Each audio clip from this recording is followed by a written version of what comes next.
Welcome back. I have already replaced almost everything, the capacitor in this amplifier. I'm using Panasonic here, silver one. For this little guy I use Philip. This one, if I'm not wrong, is Elna.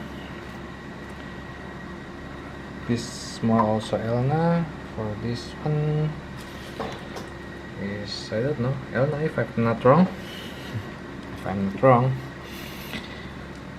Only these two I cannot find in my country, not yet, but I checked, they already seems okay. For this 4 big I use Mallory.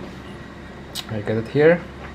I changed the layout of the connector here. For this one I don't do anything, I just adding some cable to make it stronger connection. I changed the fuse. Well, I guess I'm done with this amp.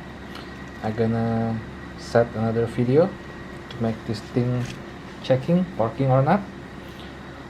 Well, I guess that's all. I'll see you in the next another video. Bye bye.